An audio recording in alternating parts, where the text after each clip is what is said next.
Okay. వాణి కుటుంబం ఒక రాజకీయ నేపథ్యం కలిగిన కుటుంబం, మీకు రాజకీయ నేపథ్యం లేని కుటుంబం. మీరు రాజకీయాల్లో అక్కడ వాణిని ఎదుర్కొంటే ఎంత రాజకీయ నేపథ్యం అంటే వాణి గారు వాళ్ళ ఫాదర్ ఆఫ్టర్ ఆల్ ఒక ఎంపీపీ అండి, అంతే తప్పితే రాజకీయ నేపథ్యం అనకండి. మా మా మావయ్య గారు దివెల గవరయ్య గారు అండర్ లో చాలా మంది రాజకీయంగా ఓనామాలు నేర్చుకునే వాళ్ళు చాలా మంది ఉన్నారట. టీడీపీలో ఎల్ఎల్ నాయుడు అని ఎవరో ఒకరు ఉంటారు మా ఊర్లో, అతను ఫస్ట్ రాజకీయ ఓనామాలు నేర్పించిందే మా మావయ్య గారు అట. రాజకీయాల కుటుంబాలు అవన్నీ రాజకీయాలు.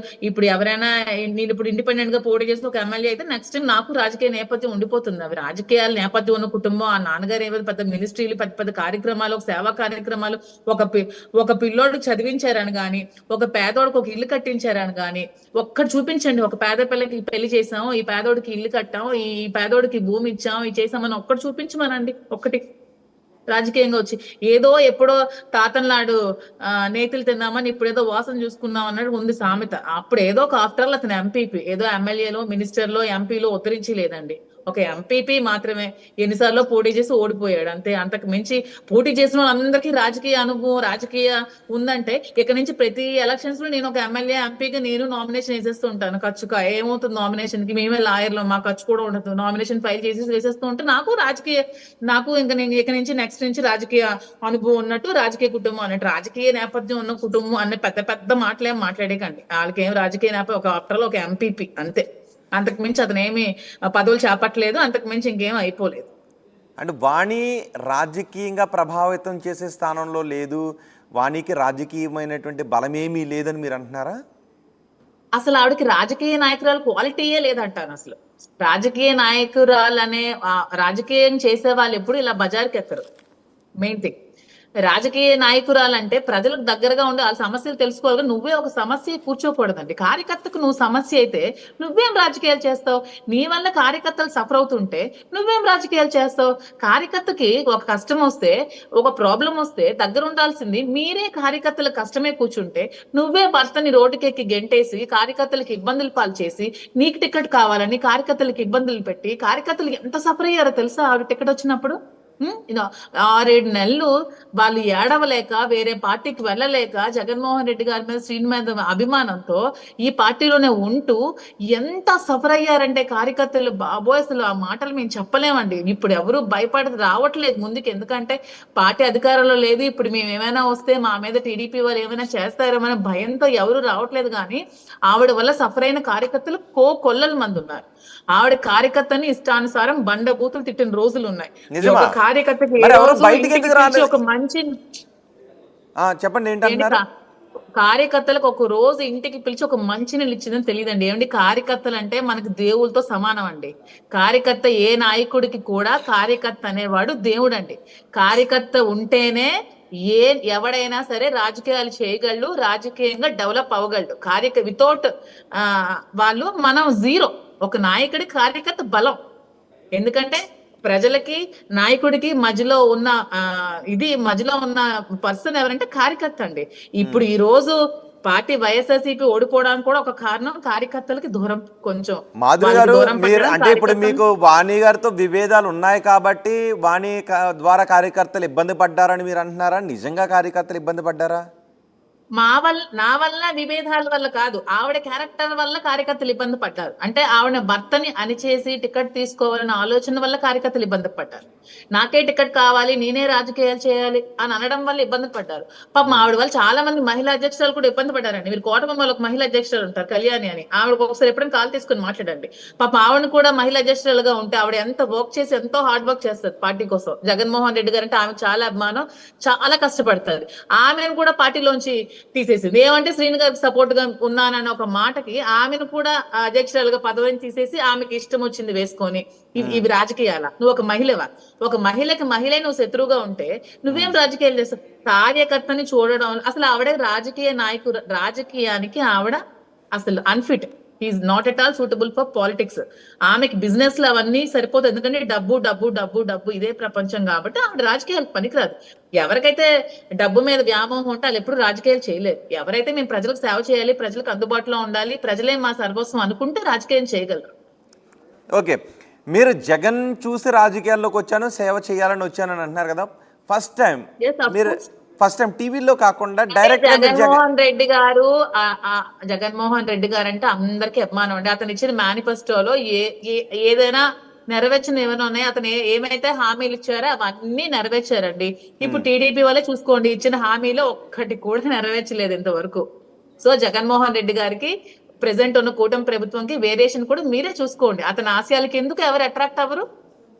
నీతి నిజాయితీ ఉన్న నాయకుడు జగన్మోహన్ రెడ్డి గారు కాబట్టి చదువుకున్న ప్రతి ఒక్కరు కూడా అట్రాక్ట్ అవుతారు అతనికి. అలాగే మేము కూడా అట్రాక్ట్ అయ్యాం.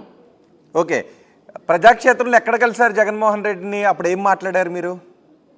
నేను తాడేపల్లి డైరెక్ట్ గా క్యాంప్ ఆఫీస్ వెళ్ళి కలిశాను. ఒక 5 to 10 minutes జగన్మోహన్ రెడ్డి గారితో మాట్లాడాను. జగన్ అన్న బాగా మాట్లాడారు. బాగా మీరు రాజకీయాలు చేయాలి, ఆడపిల్లలు మీరు బాగా మీరు రావాలి, మీరు మా కోసం వర్క్ చేయాలని చెప్పారు. నేను కూడా మాట్లాడాను. కాకపోతే నేను ఒక మాట ఇచ్చాను, అన్న టెక్కల్ని గెలిపించి మళ్ళీ వస్తామన్నా అని చెప్పాము, కానీ మాట నిలబెట్టుకోలేకపోయాను. ఓకే, మాధురి గారు, నేను రాజకీయాల్లో ఇన్ని చేశాను, ఇన్ని సేవా కార్యక్రమాలు చేశాను అని మీరు అంటున్నారు. కానీ ఇప్పటి వరకు మీ పేరు ఆ విధంగా బయటకు రాకపోవడం కారణం ఏంటి? అంటే వైసీపీలో మాధురి పేరు ఆ విధంగా బయటకు రాకపోవడానికి కారణం వాణి. రాకుండా ఉండాలనే ఈ మచ్చ వేసింది వాణి. Yes, you're correct. ఇన్ని ప్రోగ్రాములు చేసినా సరే మాధురి ఎందుకు బయటికి రాలేదు? ఎందుకు స్టేట్ లో ఒక్కరు కూడా మాధురి తెలియలేదంటే ఇదే కారణం. ఈవెన్ జగన్మోహన్ రెడ్డి గారి బర్త్డే కూడా డిస్ట్రిక్ట్ లో అందరికంటే బాగా నేనే చేశానండి. ఒక 300-400 మంది మహిళలు పాపం వచ్చి దగ్గరుండి కార్యక్రమాలు చేసి అప్పట్లో 175/175 రావాలని ఒక 175 కొబ్బరికాయలు టెంపుల్లో మహిళలంతా ఒక 175 మంది మహిళలు వచ్చి దగ్గరుండి కొట్టి చాలా గ్రాండ్ ప్రోగ్రామ్ చేశామండి. అది అసలు న్యూస్ లో కూడా రానివ్వకుండా చేసింది వాని, పేపర్ లో కూడా వేయనివ్వలేదు. మీరు చూసుంటారు. అసలు ఫ్రంట్ పేజ్ లో రావాల్సిన విజువల్స్ అవేనా? అవేనండి. చాలా మంది లేడీస్ కూడా ఉంటారు, మీరు చూడండి. అందరూ అప్పుడు కూడా బ్లూ కలర్, మా పార్టీ కలర్ గుర్తుగా బ్లూ కలర్ శారీ వేసుకున్నామంటే నా మాట మీద మహిళలు అందరూ వచ్చి బ్లూ కలర్ శారీస్ కట్టుకొని వచ్చారు. మీరు చూస్తే విందా ఉండండి ఆడియో, అది కేక్ కట్ చేస్తున్నప్పుడు ఆడియో.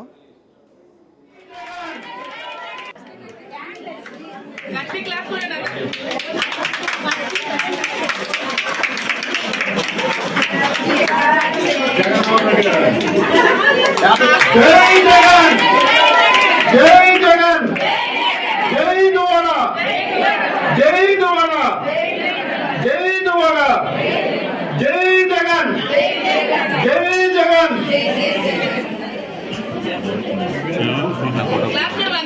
ఓకే, జగన్మోహన్ రెడ్డి అంత అభిమానం, అంతమంది మహిళలను తీసుకొచ్చి కేక్ కట్ చేయించారు అంటున్నారు కదా, మరి ఇప్పుడు ఇంత వివాదం జరిగింది, మాధురి కూడా ఇంకా వైసీపీలోనే ఏమిటి నా మీద అభిమానంతో మా ఏరియాలో ఉన్న టీడీపీ కరుడుగట్టిన టీడీపీ ఫ్యామిలీస్ లో ఉన్న మహిళలు కూడా నా మీద అభిమానంతో మా పార్టీలోకి రావడం జరిగిందండి. అదే టైంలో అచ్చెన్నాయుడు గారు కాల్ చేసి వాళ్ళకి వార్న్ చేయడం కూడా జరిగిందండి. మీరెందుకు ఆమెతో వెళ్తున్నారు, మీరెందుకు వెళ్తున్నారంటే, ఆ మహిళలు మా మేడం అంటే మాకు అభిమానం, మా మేడం ఏ పార్టీలో ఉంటే మేము దాంట్లోనే ఉంటాము, మాకు రాజకీయాల్లో సంబంధం లేదు, ఆమె వైసీపీలో ఉంటే మేము వైసీపీ, ఆమె టీడీపీలో ఉంటే మేము టీడీపీ అని చెప్పి అంత ధైర్యం చెప్పి నాతో వచ్చిన మహిళలందరూ కూడా ఇంత సపోర్ట్ గా ఉంటే నన్ను ఆ రోజు రాజకీయాల్లో తొలగిస్తే వాళ్ళు చాలా మంది సఫర్ అయ్యారు.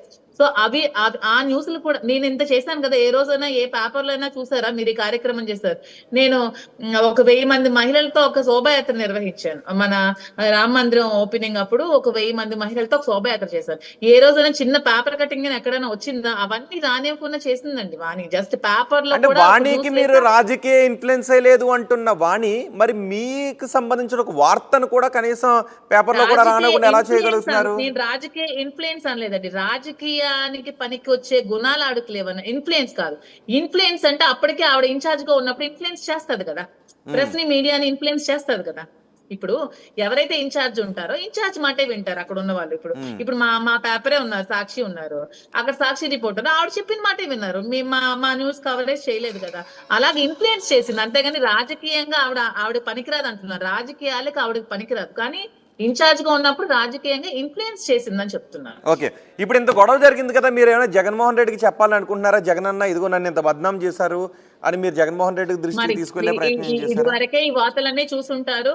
మరి మీ ఆర్టీవీ తరపున కూడా నేను చెప్తున్నాను, జగన్ అన్న నీ కోసం నేను చాలా కోల్పోయాను, నీ కోసం నేను చాలా కార్యక్రమాలు చేశాను, నీ కోసం నేను చాలా నా ఫ్యామిలీని కూడా వదిలిపోయి నీ కోసం నేను స్టాండ్ అయి నిల్చున్నాను, పార్టీ కోసమే ఉండాలి, పార్టీ కోసమే పనిచేయాలని. మరి నన్ను ఏ విధంగా మీరు ట్రీట్ చేస్తారో, నన్ను ఏ విధంగా చూస్తారో ఇంకా జగనన్న మీ ఇష్టమే. ఇంకెంతకు మించి నేను కూడా నేనేం కోరుకోవట్లేదు జగనన్న. అట్లీస్ట్ విజయసాయి రెడ్డి కానీ సజ్జల రామకృష్ణారెడ్డి వీళ్ళ దగ్గరికైనా తీసుకెళ్లారా? పోనీ మీ జిల్లా మంత్రుల దగ్గరికైనా తీసుకెళ్లారా? నేను ఇంతవరకు ఇప్పుడు మాజీ ఎవరితోని మంత్రులు మాట్లాడలేదు, ఎవరిని దగ్గరికి తీసుకెళ్లేదు, నేను ఎవరిని కాంటాక్ట్ అవ్వలేదండి ఇంతవరకు కూడా. నేను ఎవరిని కాంటాక్ట్ అవ్వలేదు. ఎందుకంటే ఇక్కడ రెండు జరుగుతున్నాయి అంటున్నారు.